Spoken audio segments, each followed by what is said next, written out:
السلام علیکم ورحمۃ اللہ وبرکاتہ۔ آگ نے ایک دکان کے علاوہ پوری مارکیٹ جلا دی۔ رات کے 3:30 بجے فون کی گھنٹی کی آواز سن کر نعیم جاگ گیا اور یا اللہ خیر کہتے ہوئے فون اٹھا لیا۔ نعیم صاحب، مارکیٹ میں بجلی کے شارٹ سرکٹ کی وجہ سے آگ لگ گئی ہے اور بہت سے لوگوں کی دکانیں جل کر خاکستر ہو چکی ہیں۔ آپ جتنی جلدی ہو سکے یہاں تشریف لائیں اور آ کر اپنی دکان سنبھالیں۔ دوسری طرف سے اس کا ایک جاننے والا یہ خبر سنا رہا تھا۔ او اللہ، مہربانی فرمائیے، اب نماز کا وقت ہونے والا ہے، میں نماز کے بعد آ جاؤں گا۔ نعیم نے جواب دیا۔ حد ہو گئی ہے یار، ابھی تک اگر کچھ بچ بھی گیا ہوا تو آپ کے نماز پڑھنے تک بسم ہو جائے گا۔ جواب ملا، کوئی بات نہیں، اللہ مالک ہے۔ یہ کہہ کر اس نے فون رکھ دیا۔ اطمینان سے نماز ادا کی، اپنے رب سے دعا مانگی اور گاڑی نکال کر مارکیٹ کی طرف چل پڑا۔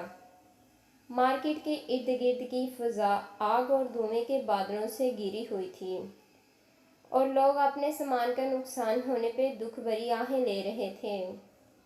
کچھ گورنمنٹ کو کوس رہے تھے، کچھ مقامی انتظامیہ کو، اور کچھ اپنے رب سے شکوے کرنے میں مصروف تھے۔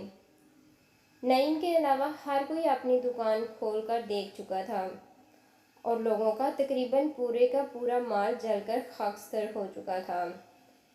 اس نے سب کے سامنے اللہ کا نام لے کر اپنی دکان کھولی تو لوگوں کی آنکھیں حیرانی سے کھلی کی کھلی رہ گئی جب انہوں نے دیکھا کہ اس کا سارا مال سلامت تھا، لیکن نعیم کی نظریں بے چینی سے کپڑوں کے ایک تھان کی طرف دیکھ رہی تھی جس کو آگ نے ایک سائیڈ سے معمولی سا جلا دیا تھا۔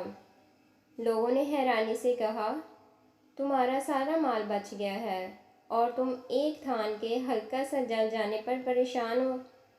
اس نے جواب دیا کہ میں زکوٰۃ پوری اور باقاعدگی سے ادا کرتا ہوں اور کبھی کسی کو غلط یا 2 نمبر مال نہیں دیتا، پھر بھی یہ جل گیا ہے، کوئی گڑبڑ ضرور ہے۔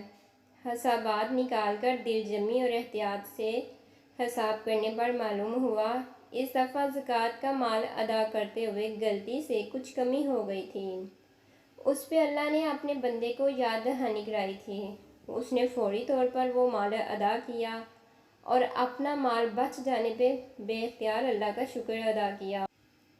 ایمانداری سے کمائے گئے حلال مال کی اللہ حفاظت کرتا ہے اور اللہ پاک کا حکم ہے کہ زکوٰۃ ادا کرو۔ اس طرح کی کئی مثالیں ہمارے معاشرے میں موجود ہیں، بس ان سے سبق حاصل کرنے کی ضرورت ہے۔ رمضان المبارک کے مہینے میں ہی نہیں بلکہ باقی مہینوں میں بھی اپنے دل کو اللہ کی طرف راغب کیجیے اور ایمانداری کی زندگی گزارنے کا عزم کیجیے۔ مزید اچھی ویڈیوز کے لیے ہمارے چینل کو لائک، سبسکرائب اور شیئر کریں۔ شکریہ۔